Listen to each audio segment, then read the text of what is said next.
Hello, my name is Sam. I'm a fibercraft person and this is my first ever fiber YouTube video, but I'm here, I'm trying it, I'm gonna see how it goes. Thank you for stopping by, I guess, and watching this, and if you like it, cool.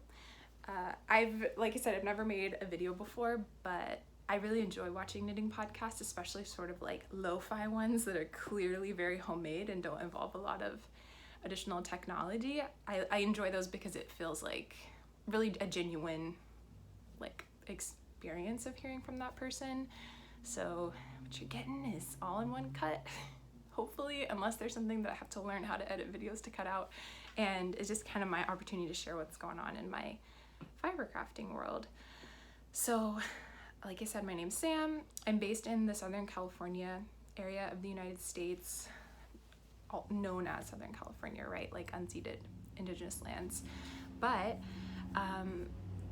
by day I do other things, and by night and the weekend and stuff like that, I am a crafter. So I've been knitting for 5 years, spinning and natural dyeing for about 2. Especially with natural dyeing, I have a dye garden and I like to like forage for things. And I am a novice weaver. I've woven like one thing, but I have a giant loom that I can see from where I'm sitting right now that I need to figure out how to use. So that's kind of me and what I like to do. What I'm hoping to do today is to share a little bit with you all. So I want to share the things that I've been working on, some of the things that I've completed.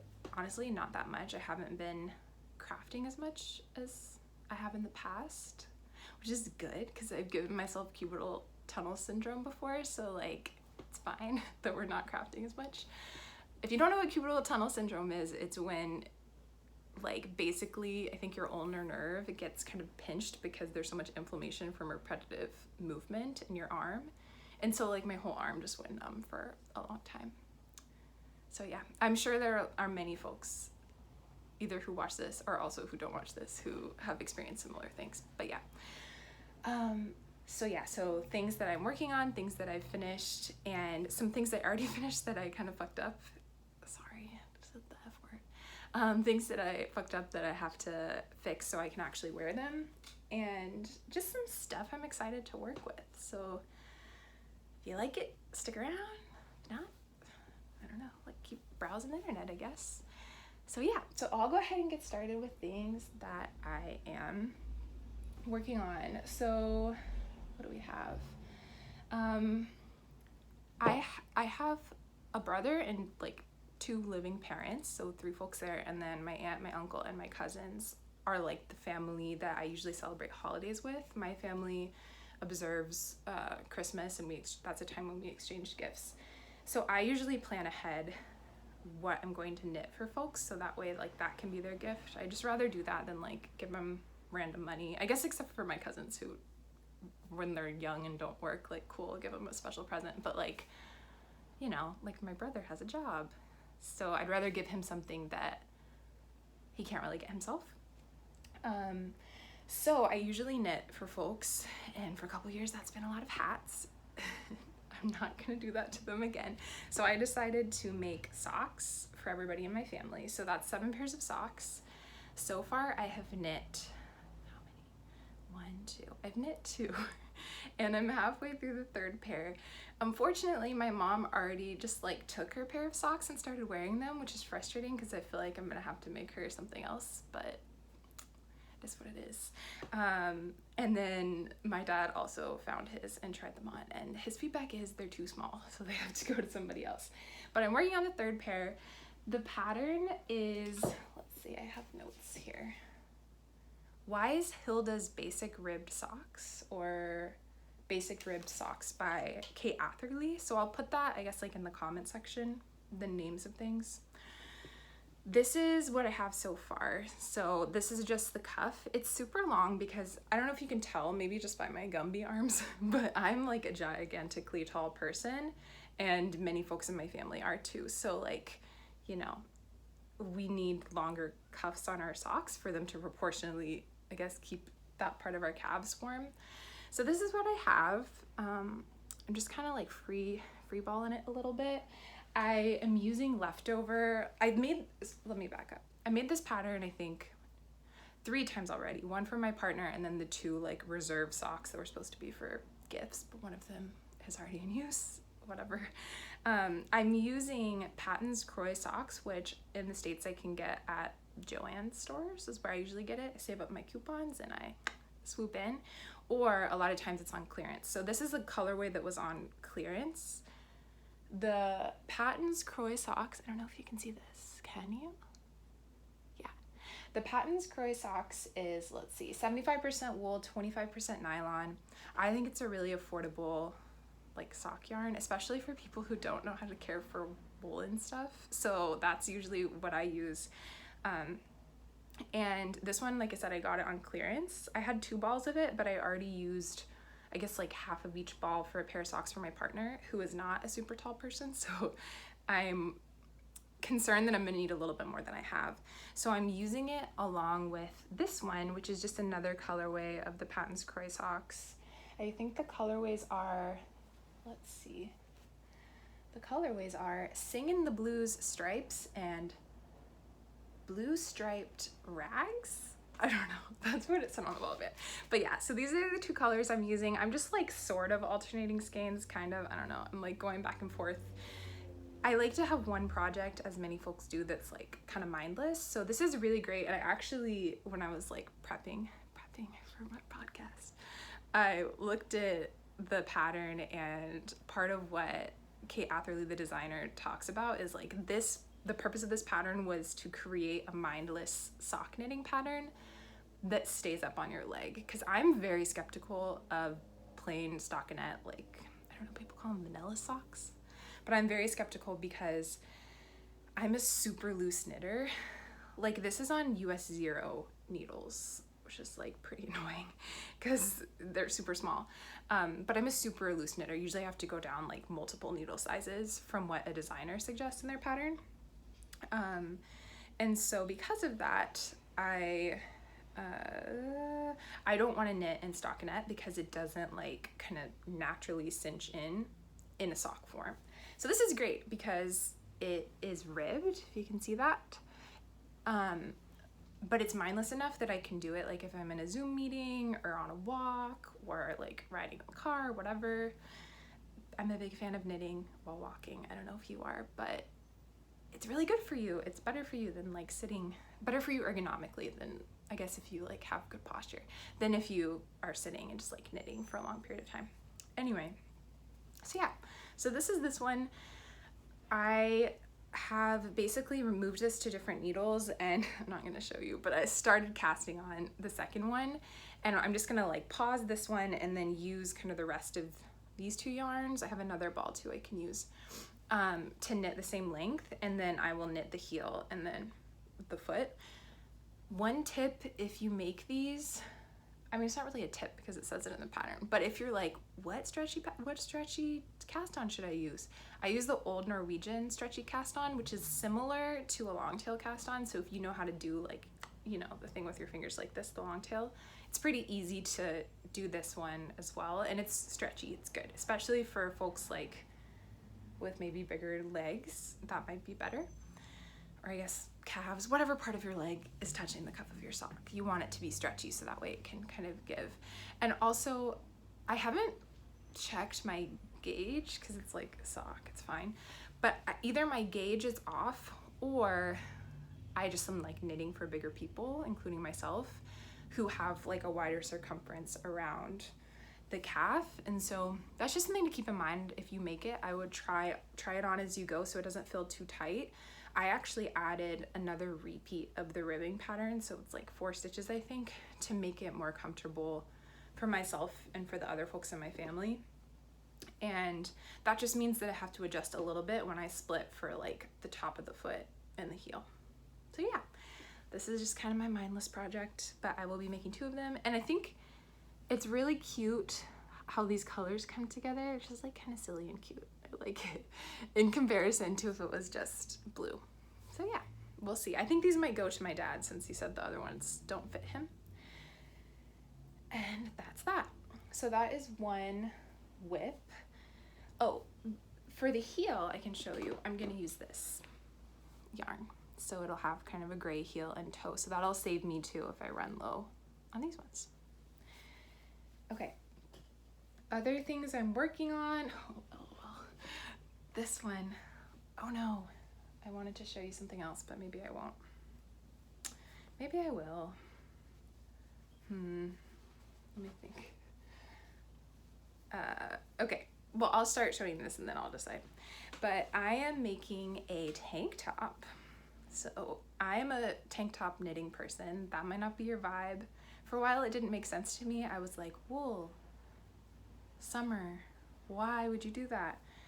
But as somebody who's done it a lot, both in like wool fibers and I guess some synthetic fibers and then also more like cellulose fibers, wool works if you use a thin enough, I guess like weight of it. So I'm making my cousin a tank top. This pattern is the Easy Halter Top by Tweedy Sheep.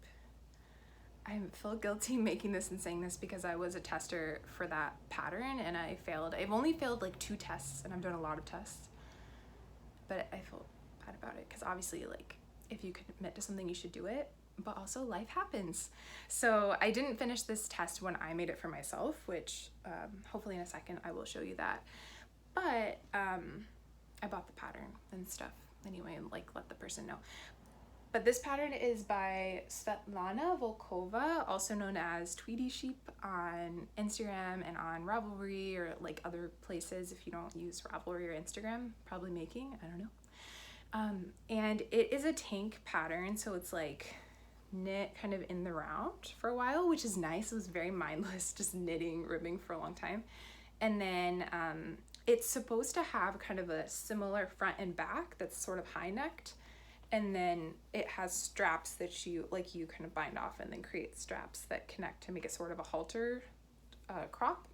Or I guess I think the original one is full length, but mine is a crop. When I knit it myself, I used 1 skein of yarn that was like 470 yards. And like I said, like I'm a very tall person. And so usually I knit like the 3rd or the 4th size offered depending on how size inclusive something is. So it was like yarn chicken to the max. And so what I did is I ended up just binding off the back instead of knitting it like full. So there was an identical front and back and then kind of the high neck. And I just knit long straps that crossed in the back. I think I like just kind of stole that from patterns that I done by Jessie May. So yeah, so that's what's gonna happen. My cousin saw it, she's like, I want it. And my cousin is a much like shorter person and also has like a smaller bust circumference than I do. So I only have, let's see, 437 yards, which is less than I had. So I'm hoping that I'll have enough to finish this for her, but I think it's gonna work because I think I can make the strap shorter. We'll figure it out. But yeah, the yarn that I'm using is, I don't know if you can see it. How do I do this? How do the other podcasters do it? Like that? Oh well. Maybe. I don't know. You get the drift. This is called Salty Tales by Hedgehog Fibers. My cousin picked it. It's kind of a gray, like, can put it closer up, multicolored speckly thing. It is, I didn't look up the specs, but it's, oh yeah, 90% superwash merino, 10% nylon. Superwash often isn't my vibe, just because I like kind of like feeling toothier wools, like I like that feeling. And superwash sometimes feels kind of like plasticky, and there's nothing wrong with that. Like, use whatever yarn you want. Me personally, I like to be able to like smell the fleece. I think it's the spinner in me. And so this feels kind of more far removed. However, for the purposes of a summer tank top, I feel like it's the move, or something that has nylon in it too would be good. But it's nice because it doesn't get as hot as some of the like toothier wool. So I've made the mistake of making some summer stuff in like non-superwash, very like sheepy wool. It's fine, but it's just not ideal. So yeah, so this is like what's happening for my cousin. She'll have a little little belly shirt to wear. And I think what I'm gonna do, I'm gonna go grab mine so you can see what it looks finished. So just give me 1 second.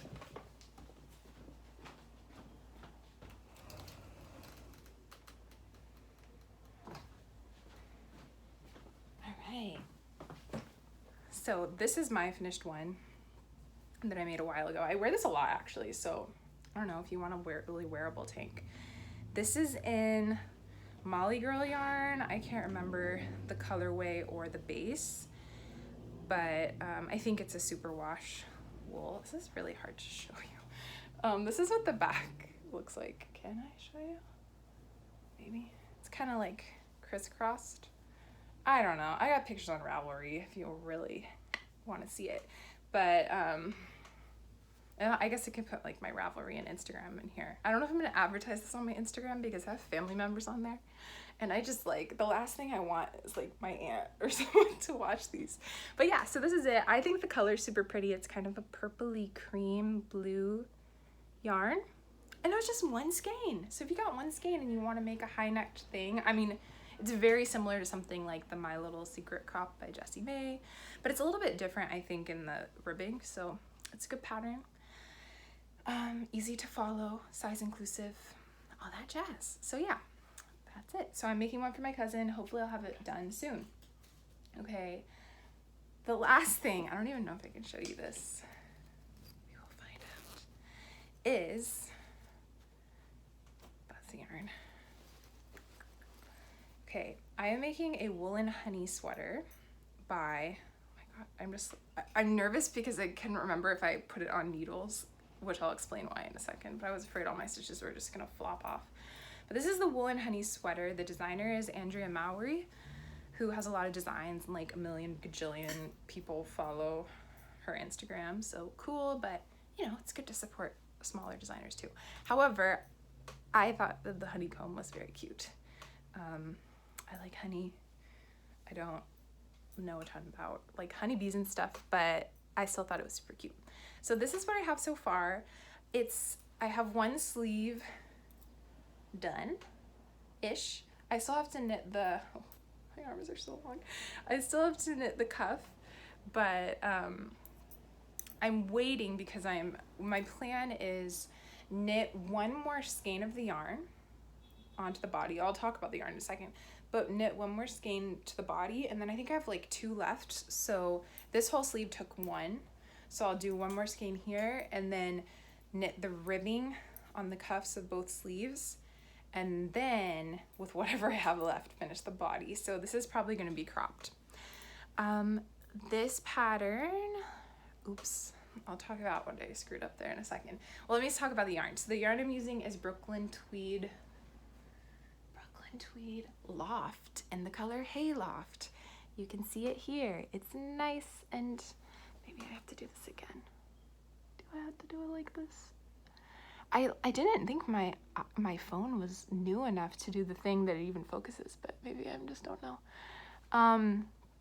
So I don't know, it's not really focusing, but you get the drift.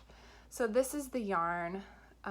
It's Brooklyn Tweed Loft in the color Hayloft, and it's kind of like a golden, ochre, brown, orange flecked thing, and I love it. I think it's super cute. I got this during the pandemic, during the great stimulus check yarn buying experience. I was fortunate to be able to work remotely through the pandemic, but also like I'm an educator, so I was based on my income was eligible for stimulus checks and was able to use part of them to buy yarn, while also, you know, like mutual aid and stuff like that. But in some of the yarn that I bought was this, because it was on sale from Brooklyn Tweed.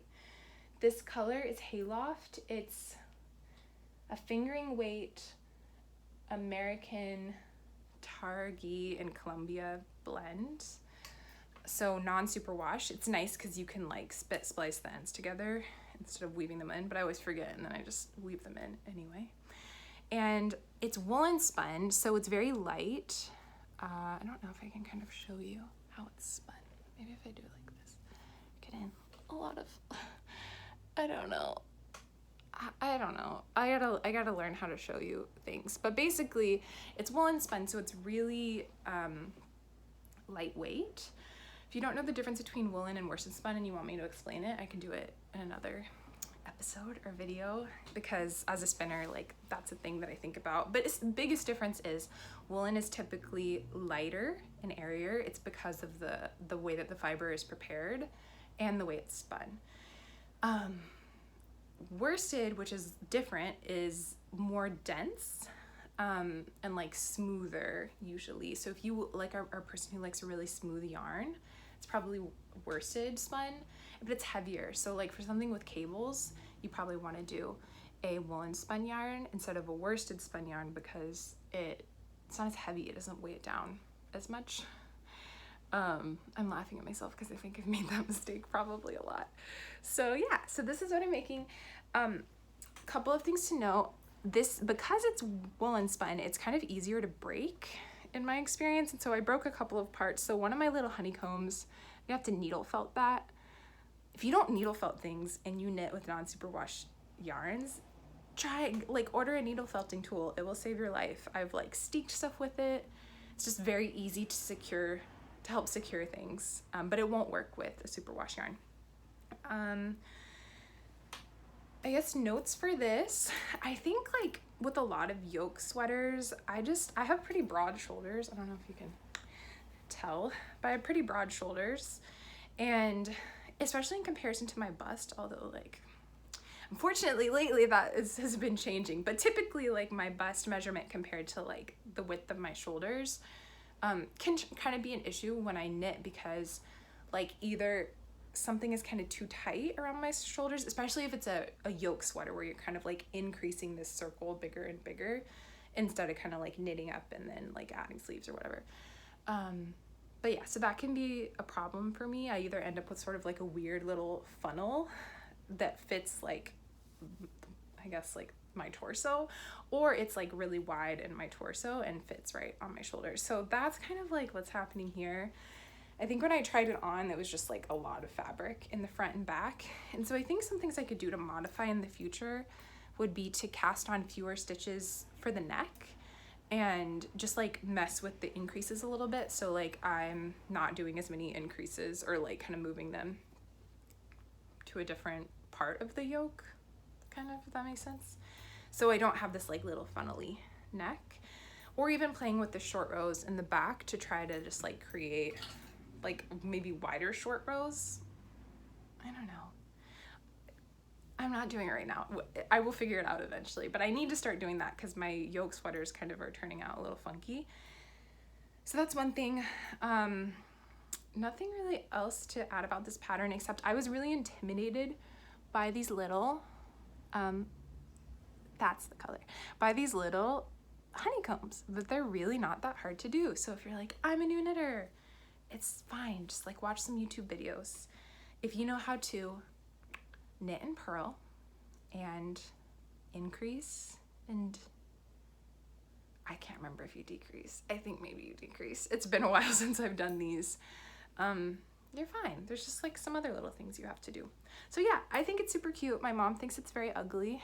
She's like, why did you pick that color? But I'm like, dude, it's my vibe. So yeah, hopefully I finish this and can wear it this fall. That's all I have to say. So that's my other whip. Oh no, this is what I was gonna say. I lied. I broke my needle as I was working on it. So this is the wrong needle size. I only had one 2.5, US 2.5. I don't know the millimeters, I'm sorry, but you could Google it if you want to.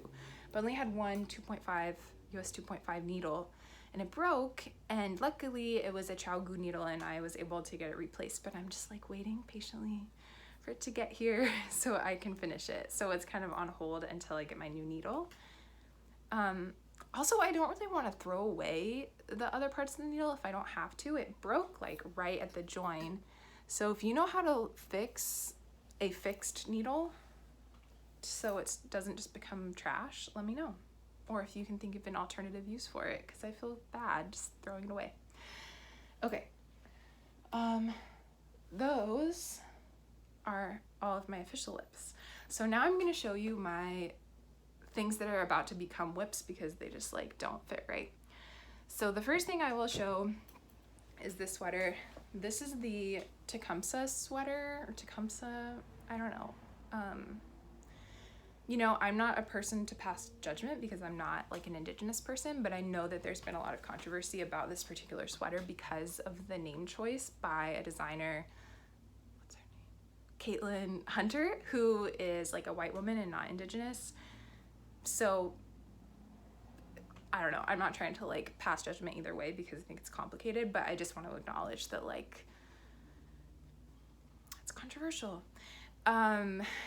And like on my Ravelry, I don't even think I link it to the pattern because I'm just like, this doesn't feel right. And there's plenty of designers who are really mindful about the things that they do and like the way that they name things and the way that they like present things to audiences, or even like the things that they take as inspiration. And that's something that's really important to me too. So anyway, I don't want to get into all of that. If you're like a hardcore like knitting Instagram person like I am, you've probably like seen these things and have your own opinions, and you don't need this like random person from this random person named me to tell you how to think.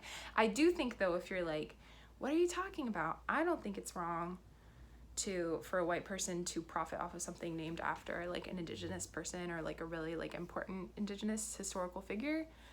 Maybe you should do some reading on like the region where you live and like the folks who like that's their indigenous lands that you're occupying, and the history that like led to you even living here in the first place, right? Like basically like check yourself is what I'm trying to say. Anyway, this is the first like sweater I knit, and it's kind of LOL because I knit it in all alpaca, which you might be like, hell yeah, Sam, that sounds great. Alpaca is super warm, and as somebody who lives in Southern California, it's just not the move. It's also very drapey and doesn't have memory like wool does, so it will like just stretch and stretch and stretch under its own weight over time. So just it's typically not considered a great choice in like 100% alpaca form for a sweater, but little Sam, who didn't really know anything about knitting and like barely knew how to do color work, did not know about color dominance.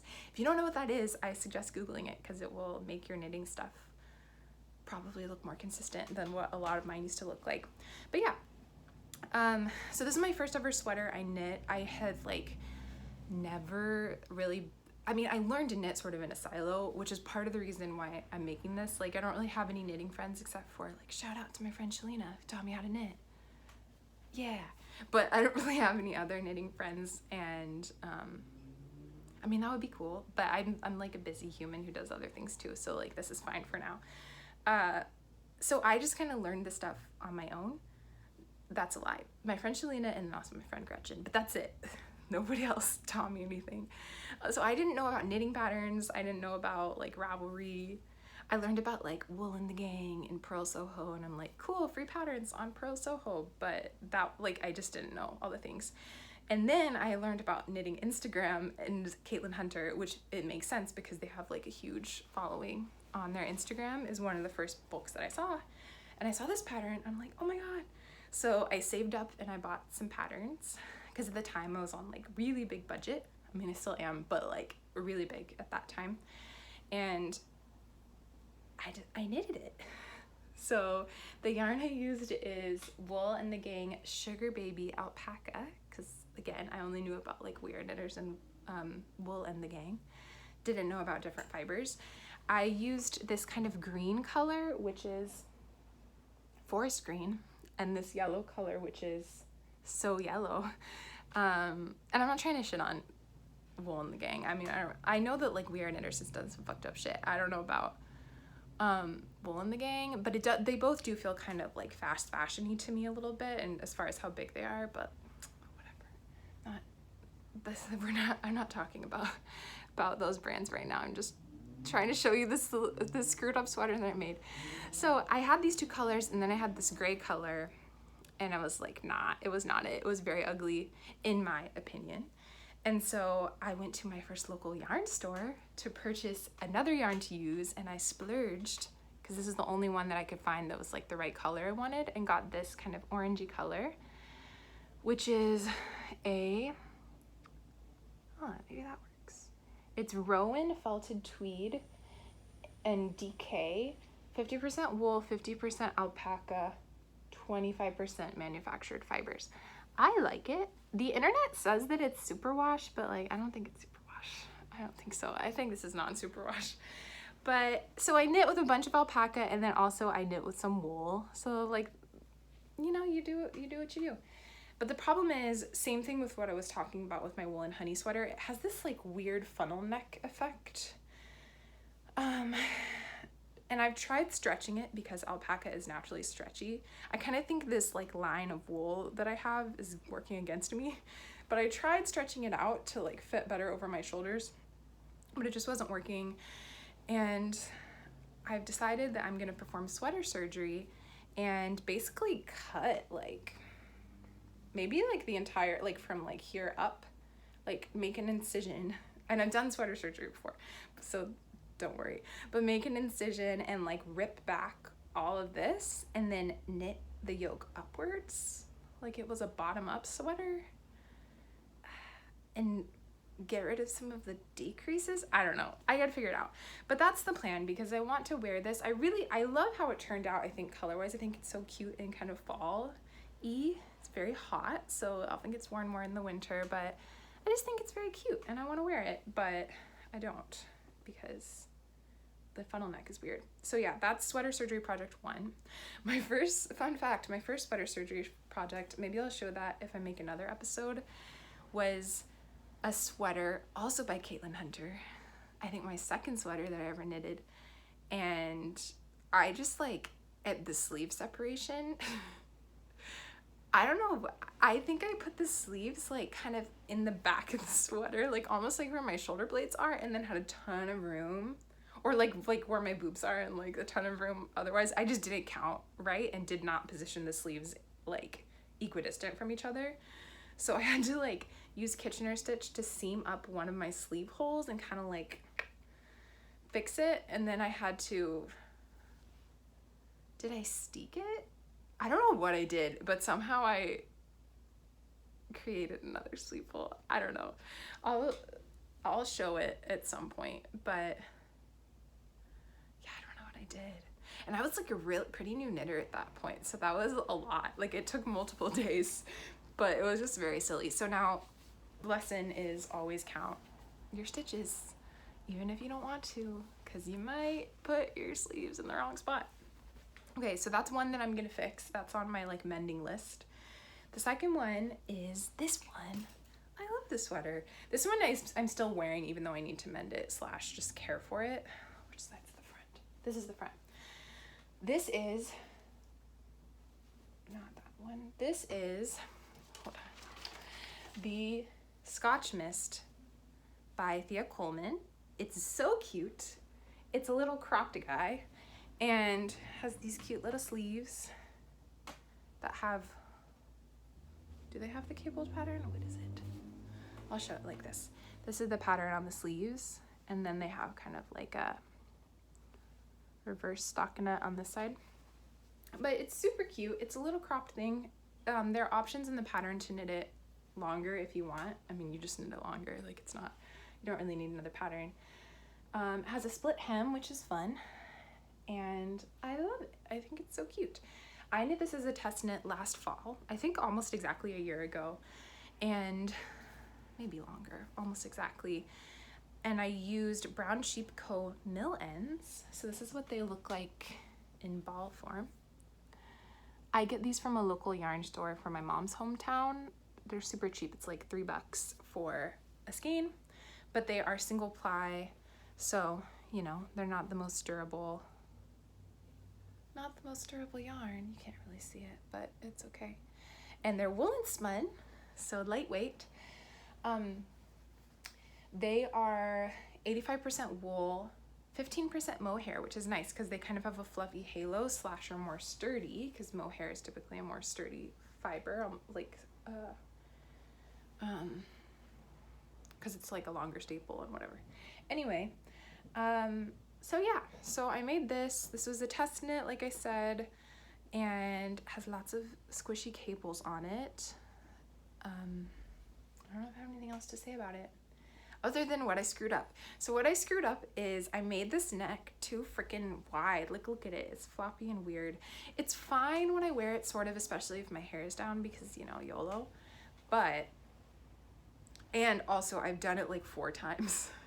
And so I was just like, I'm done. Also, you can see I like left the ends because I knew I was gonna do it again someday. What needs to happen is I basically need to like nip in, you know, like an inch or so to make it tighter, which means I'm just gonna rip out the whole neckband because it's knitted on. Like you can see, I picked up stitches here and knitted it on.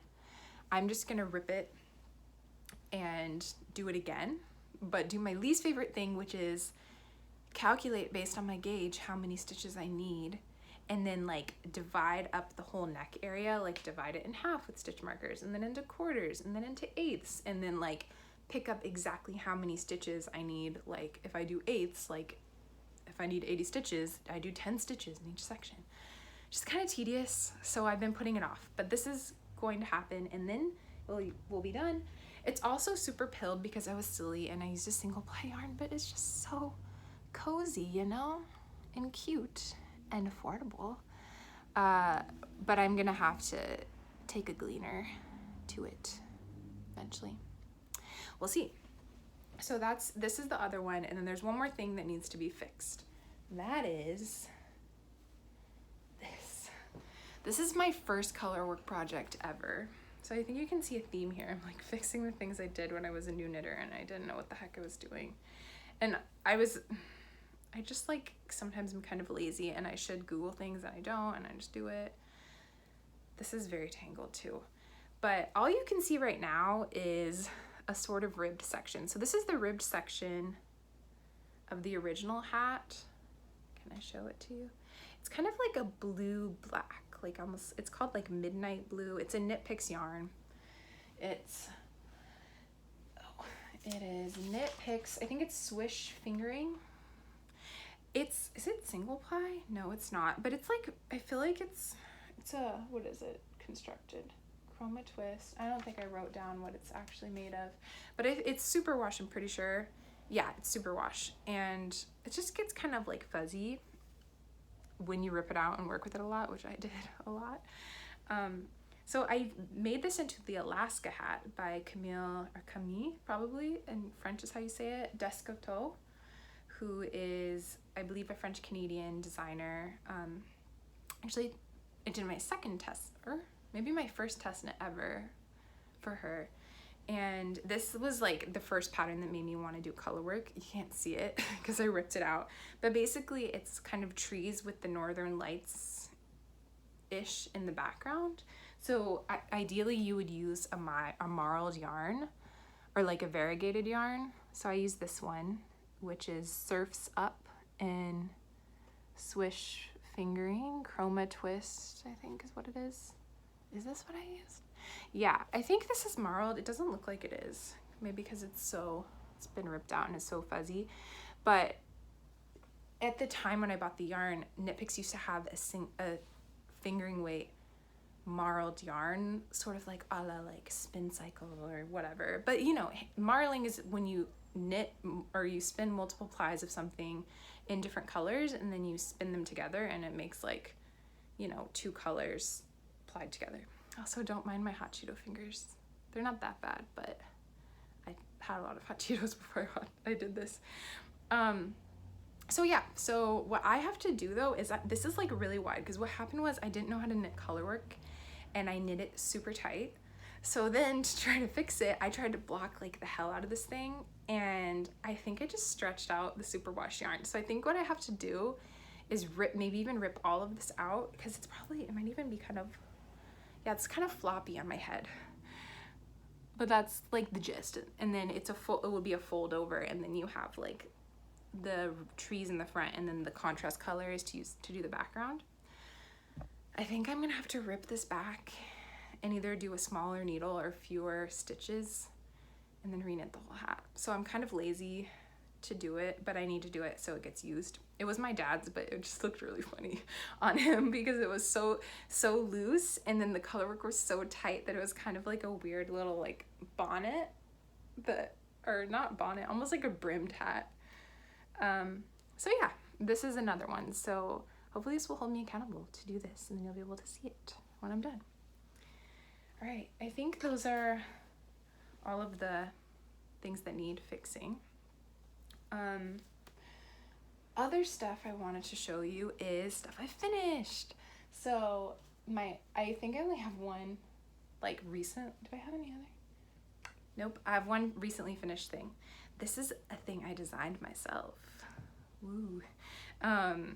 And I don't know that I can make a pattern for it because I think it's copyrighted, but I made it for myself and for my family. My family is like Scandinavian American, or like a chunk of my family is. My hair is so funny now that I put the hat on.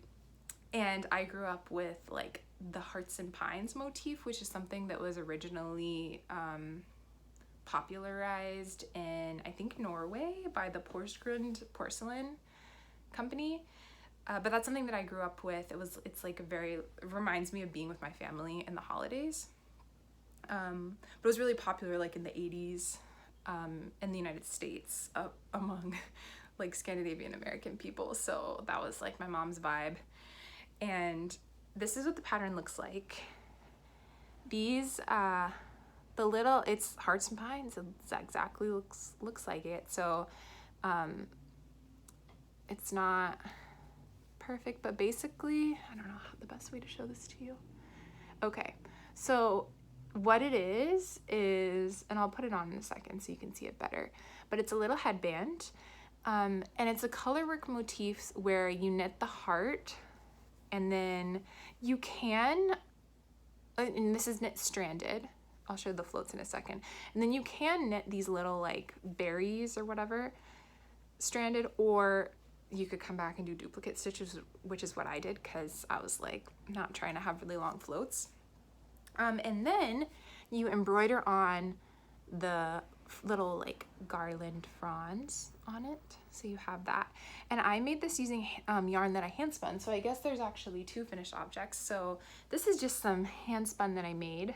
I feel like I need to move my head out of the thing, maybe you can see it better. It's kind of like shitty because I made it really fast, but it is some hand spun yarn. I don't even know, I just like have this random wool, but it's kind of like an oatmeal colored wool. It's very soft, it has a nice little halo, and it's a 2-ply yarn that I spun.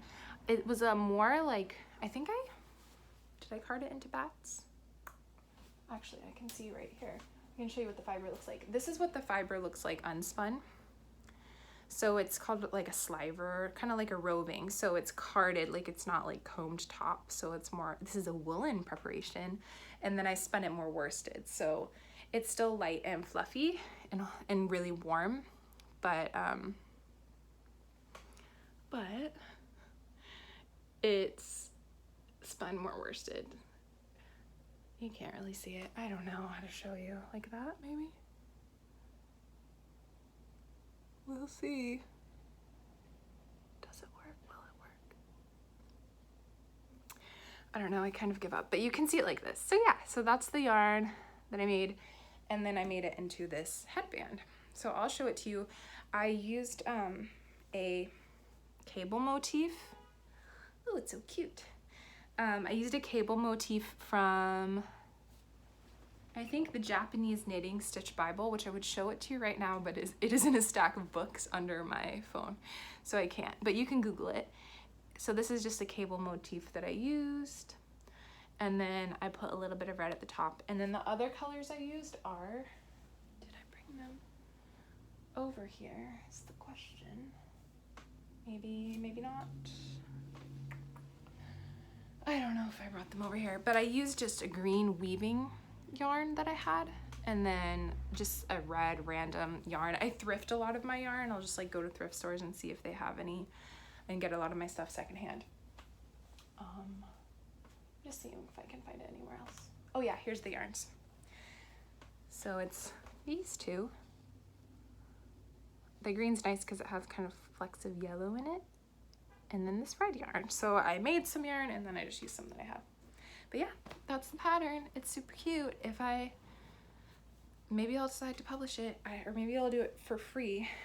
I don't know. I just don't want to do copyright infringement on a motif that is not, in the porcelain world at least, like wasn't created by me, but we'll see. I'm just gonna, fix it up a little bit after putting that on. Okay. Yeah, so that's this little hat, this little thing that I made. I think I'm gonna try to make it into a hat too, and maybe give them to family members for the holidays. Maybe if I don't get all my socks done. This can be one of the things, because it's very, especially for like the women in my family, my mom and my aunt were both raised like hella Swedish. And so this would be fun for them. Okay, so those are those two. I have one more FO to show you. Sorry, I'm fixing my hair. It's just like really bothering me. Okay, this is an old FO, but it's relevant because something related to it recently came out. So I did a test knit for the world's longest socks, the world's longest sock foot test knit for Pom Pom for a book called Ready, Set, oh, that's the wrong book, called Ready, Set, Socks. So this is a combo, like finished object slash thing I got. These are the Osato socks by Rachel Coopy, and they are in this book. So I got this book for testing, but I had to keep my testing a secret for a long time. But it's super cute, and I can show you what they look like maybe in the book if I can find them. Maybe they're towards the end, I can't quite remember.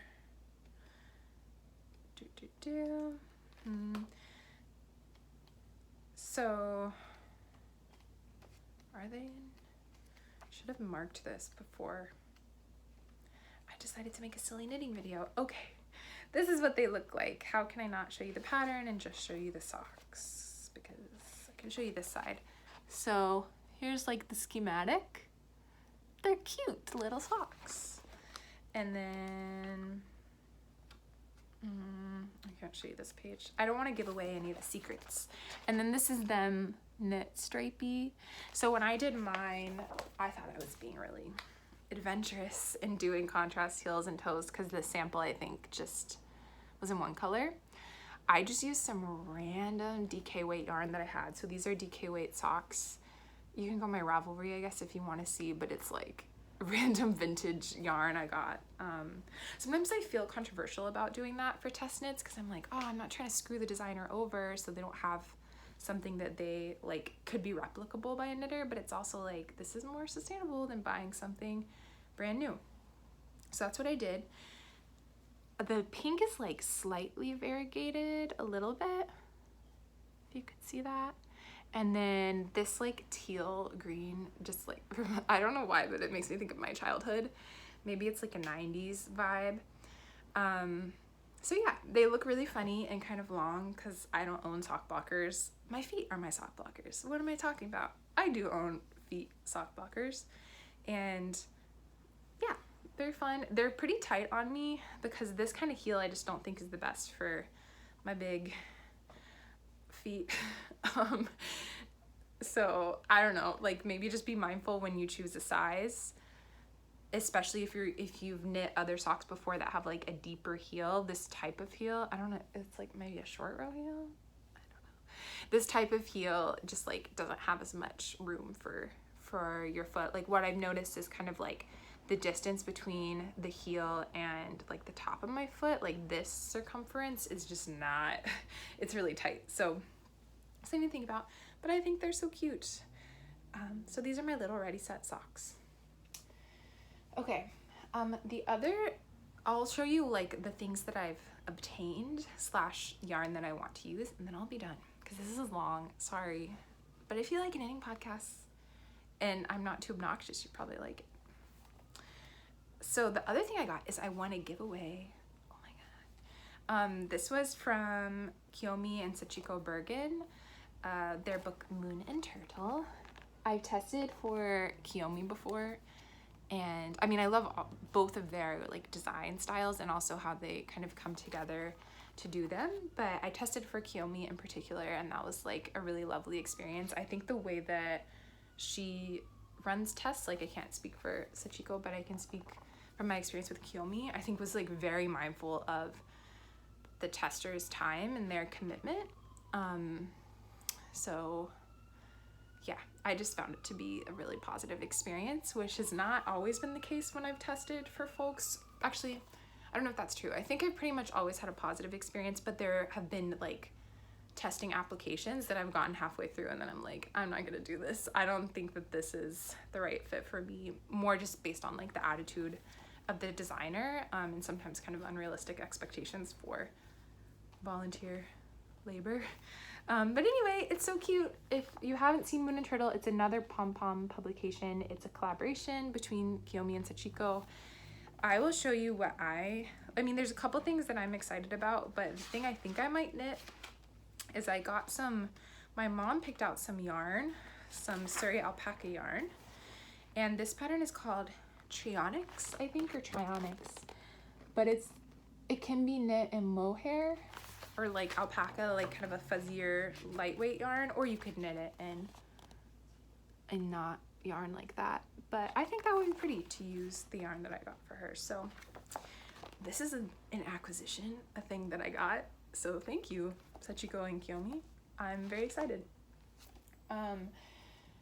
The last things I'll show is things that I'm excited to work on. So the first is I went mushroom foraging last weekend. I like foraging for mushrooms. I don't know, who doesn't? It's so much fun. And luckily found a ton of California chanterelles, aka mud puppies, because they're super dirty and very difficult to clean, but also very delicious and worth it. But it was super cold where I went, and cold for California. So I had actually looked up the incorrect weather ahead of time because I looked up the wrong place, and then it's a long story. But I wasn't dressed. I was wearing, like, for the weather, I was wearing like a fingering or sport weight sweater. I was wearing, wherever it went, the little thing I made, the headband that I made, and I even put a hat on over it, but my hands were just frozen. So, oh, Cheeto hands. So I need to knit myself some foraging mitts, and they need to be like kind of colors that can get dirty because foraging is dirty. So these are the colors that I'm excited to work with. These are just like a bunch of kind of thrifted yarns. So I'm gonna see if I can hold them all together so you can see the vibe that I'm trying to go for. I might add some, is this gonna work? I don't know. I might add some brown and, oh shit, just dropped one of these into my mug of water. I might add some like darker brown into this, but this is kind of the mood. Sort of like burgundies, orangey, gold, yellows, maybe some green, maybe some cream. So we'll see. I think these are gonna come together in little bits to be my foraging mittens. Not mittens, mitts. So we'll see if that happens. They're all mostly, like, some of these are weaving yarns that I got from this production weaver who stopped being a production weaver and just gave away their yarn, or sold their yarn like very, very cheap. So these are all weaving yarns that I got from them in different colors. This one too. And then some of these others might be just like some random thrift store vintage yarns. These are weaving yarns too. So yeah, it'll be fine. They'll be sturdy, but definitely gonna be things that I'm gonna hand wash so I don't filth them. Okay. Last couple things, or maybe last thing. For spinning, I have some bats that my partner and I made. My partner made me a blending board. Yay, if you don't know what that is, it's where you can blend all kinds of colors together. So I made, these aren't real bats, but they're kind of bats. I'm calling them bats. I don't really care if you call them something else. This one, let me show you the one he made because I think mine is better than his. And then I'll show you mine. So this is actually the same fiber as a base that I used to spin the yarn for my hat, or my little headband, which I don't know where it is, but this is what the just plain yarn looks like. But what we did is I have a ton of fiber that I've naturally dyed over the past couple of years. So this is a combo of fiber that was dyed with tansy, with onion skins, yellow onion skins, probably some St. John's wort dyed fiber, maybe some marigold dyed, basically like any of the yellow dye stuffs that I've used. So to me, it kind of feels like a bird, like some sort of fluffy bird. But he used maybe like 3 different yellow colors and made this bat-ish thing. So I want to spin this up into something and use it. Or like wear it as hair, which is what we were playing around with. I won't do it for you because it's embarrassing. This is the one I made. I like it because it has more yellows in it, like a wider variety of yellows, but I didn't put that much of the gray because I was just using like whatever little bit of fiber we had left over. So you can see kind of like the darker gold. Can you see it? The different colors. I don't know. I like it. This is my favorite color, by the way, ever. I think my favorite dye stuff is onion skins because they can just be so bright. So if you like natural dyeing or you want to try it, you should try with onion skins because you can just like save them from the onions you use. So I'm gonna spin this up and then I don't know what I will make with it. Maybe a hat, maybe a yarn that I could use as a contrast color in a sweater. Who knows? The last thing I'll show is the other thing I need to spin up. So this needs to be, sorry if that's loud, I don't know. This needs to be made into bats, but what I'm gonna do is on my blending board, take this and then a little bit of this to create a more like heathered brown oatmeal-y color, and then this orange to make yarn that I'm gonna use to make a hunting hat. I don't hunt myself, but my dad hunts, and his best friend also hunts. So I made him a hunting hat because my dad knows how to use one of those like circular like loom things to knit. And he went through a phase where he had trash bags of yarn and just like would just sit all winter and knit on his little like loop thing. But he would only use acrylic yarn, which is fine, but it's not as warm as wool. And so I was like, fuck this dude, like you don't need to be out in the Northwest in the winter and fall trying to hunt in an acrylic hat that's not going to keep your head warm or as warm as it should, especially if it rains and stuff like that. Wool is just better typically, unless there's something I'm not thinking of, I don't know. So yeah, so I made one for my dad and then his friend was jealous and he wants one too. So that's the next thing that's gonna happen. I'm gonna spin some yarn and make a hunting hat. I'm supposed to put, this is called Blaze Orange according to my dad. So this is gonna go on the top part and then this will be this part. Although there has been a request for there to be like color work of morel mushrooms on it because apparently his friend enjoys like mushroom hunting along the way while they're like going to their hunting spots. So that may happen too.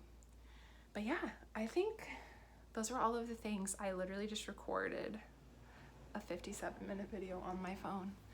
My God. So if you watch this, thanks. Hopefully this was interesting or bearable for you. But really, I do hope it was. You know, I love watching the podcasts that I watch. Maybe someday I'll share what those are if I ever make another video. But it's always such a bummer when there's no more videos left to watch, which is fine because people have lives, like you do you. You don't need to be like my personal podcast maker. However, sometimes it's hard for me to find other podcasts that I enjoy that feel kind of like same vibes. So I don't know, maybe some of you will like this and this will be like the vibe podcast that you like, and then that's cool. I think that's it. I don't know if I'll make another one. Maybe I will. Maybe I'll delete this from the internet forever. But I'll put all the links and stuff that I talked, or not links, but information about things that I talked about in the comment section. And then also you can look at my Ravelry account and my Instagram if you want to see more details about specific projects that I talked about. So on Instagram, I am aspiring.tomte. So Tomte. If you don't know what a tomte is, there's one on my necklace. It's like a little gnome. Or not gnome. Elf, maybe? I don't know if I have to explain it. But it means like the spirit of a farm in like various Scandinavian languages. Swedish is like where my family comes from, but I just like it because they're like the little, I was always told growing up that they're the little guys that take care of farms and like households and feed animals and stuff, but can also be kind of like tricky. So that's what a Tomte is. But my Instagram handle is aspiring.tomte, because don't we all just want the Tomte life, right? To be like a little farm elf gnome, just tending to the animals, living our life. And then my Ravelry is the same, just no dot in the middle. So aspiring Tomte, T-O-M-T. That's it. Thanks. I appreciate you. I don't know. Go forth, have fun, do your thing. Happy crafting. Bye.